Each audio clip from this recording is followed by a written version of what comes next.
famous in our country by Jim Bregman, who was a 1964 Olympic medalist in the middleweight division, and he was a 1965 world medalist. So this is where I learned this, at his Camp Olympus many years. Anyway, I like to do Harai Goshi. It would work for Harai Goshi. It would work for any forward hip throw, actually.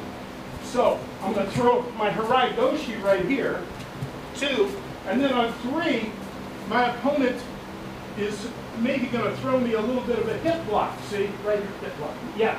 And so I can't throw forward anymore. So what I do when I get that hip block is I fake with my hip about this far. I have to sell him. I have to fake him out enough that he thinks I'm throwing forward. Okay? Now, once I fake with the hip, I'm going to jump in and come around back. This hand's pulling down. This one shoves into his gut, and I'm taking him straight over my leg. It could be Tani Otoshi. It could be a Kosoto Gaki. I'm just doing kind of a chair throw, all right? Or in judo, it's kind of a makeshift Sukui Nagi type movement, except my hands aren't in front, all right? So, I'm gonna go same thing. Forward throw, and then on 3, I'm coming around back for that switch, all right? I'm in a forward, right side forward throw. Forward throw. Like, see what I'm doing with my hip? I'm blocking with my hip. I'm pulling this hand backward. I'm preparing for a counter right here. And that's what you're going to run into. I don't want him to throw me, right? So I'm hip blocking. How many of you guys experienced that when you ran Dory? You do an attack, he's banging you with his hip. Feels like you got hit by a truck, right? So he comes in. See what I'm doing with the hip? That's what this switch is for. And actually, the harder the guy hip blocks, the more that he has this reaction, the harder he's going to fall. This particular throw doesn't work very well against beginners. They're scared to death. They're like this. They're not going to react to your fake. The beginner doesn't react to fakes. He just tries to stiff arm you and hold you out. We'll do other things for him. Throwing with the first one. Get through his grip and throwing with whatever you can. Don't bother to fake. Okay? So this time, he's going to hip block me. So I'm here, he hip blocks. See? You notice how I fake with my hip? Right about to the knot on his belt. That's where I want my hip joint to be. Right about to the knot on his belt. Otherwise, he'll know that it isn't a forward throw. And you also see that I pull a little bit and turn my head to selling on the forward throw. I'm lying. It's not a forward throw, but I want him to think he's going to see. I'm faking him out with a little tug and turning my head. That's real important, okay? So I'm going to fake this time here, and then I'm going to circle around back with this foot. This hand pulling down, this one shove into his gut so that he doesn't do ochi on you or turn it around. And from here, straight to the mat. Crash pad here. Yep. Get the bigger one, guys. Get the larger one. Yeah.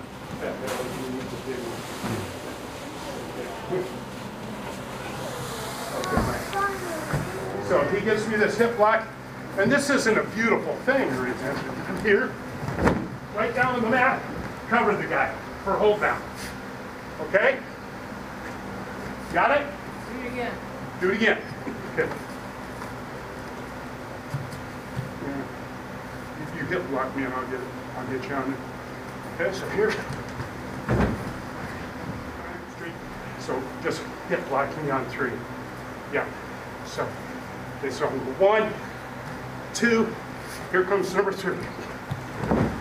Straight down, move into a hold down. All right? Let's do it.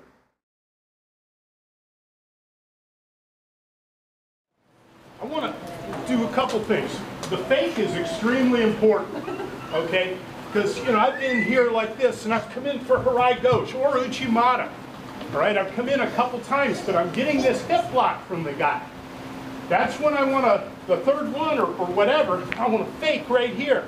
And you notice how I'm turning my head and I'm tugging a little bit? I don't want to off balance him really, I just want to tug a little bit so that he puts his weight back in his heels. I don't want to force movements, I want him to help me, all right? So when I'm here, I'm going to lift this knee up, swing around back, and I bring this leg closer. This leg will slide. Here's the motion. See how I bring my knee up as I fake?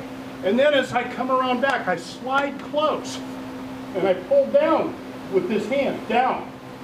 Look where his weight's going. Now, I don't want him to, you're all thinking, oh, he can throw him with Ouchigari, or he can throw him with Uchimata. Not if I kill this hand, he can't. Not if I off-balance him here. I'm going to win that exchange.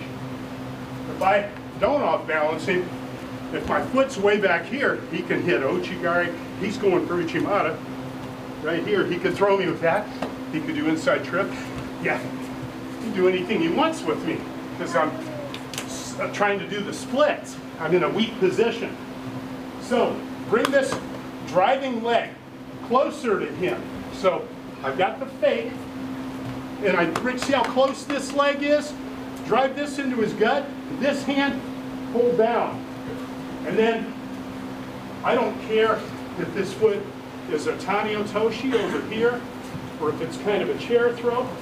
I don't care if you're hitting some kind of Kosoto Gake, or hook it.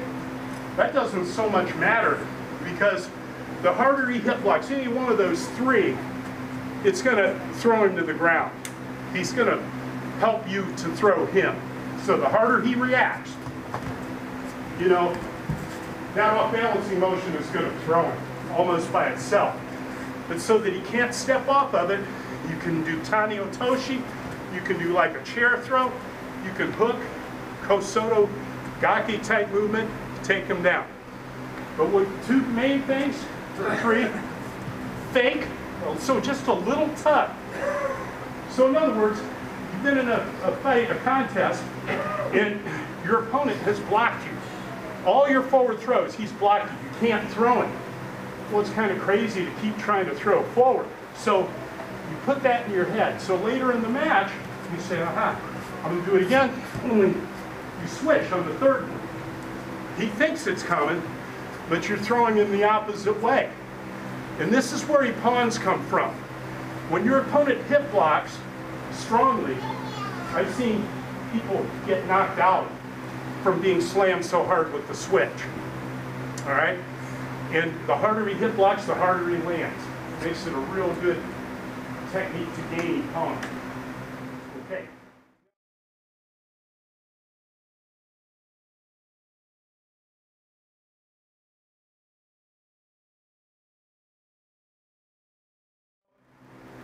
A lot of you munchkins over here don't do the Raidoshi because that's more the big person's throw, a taller person's throw. You can do this with, say, Sewanagi right here. You gotta hold it tight, but you can come around back, and if you hold it tight, you can throw it backwards right here, or you can release your hands. Throwing here, throwing here. Just taking backwards from there. Now, I'm not a Sewanagi guy. If I got down that low to do Sewanagi, you'd have to hook up a crane to my belt and pull me back up again, all right? Because that throw isn't built for a taller guy. It's built for when you're shorter than your opponent, all right? If you're taller, do what I showed you before, the Haragoshi or Uchimata. If you're shorter, you're coming in, you're doing a Sewanagi, and on the third one, you step around right here. If you're holding tight enough, you don't need to do anything with your hands. You can throw them like that. It used to be a very unorthodox move up until the mid-'80s when some Russian guy threw everybody with that type of a movement from Sewanagi. And we were all amazed. He kind of did an arch throw with it. Okay. Guys, everything's up front. So let's just, okay, so we're not doing a fake on the step. But when I step in, I want to come up under here, but I don't commit my lower body like that, because that's too far to go. So I'm twisting myself, and then I step right behind here, and he's gone. Same thing.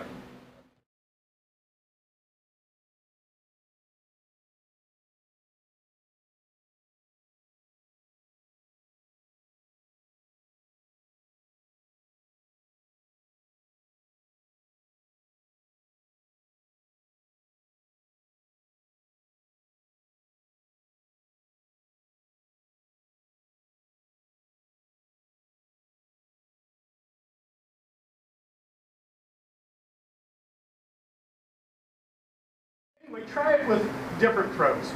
Try it with Seonagi, same principle. 1, 2, and on 3, switch. Because a lot of you guys throw your paw on Seonagi, right? So try it with that, then we're going to take a break. So one more time on the mat, and then after this I'm going to give you a little break for 10, 15 minutes. Come on.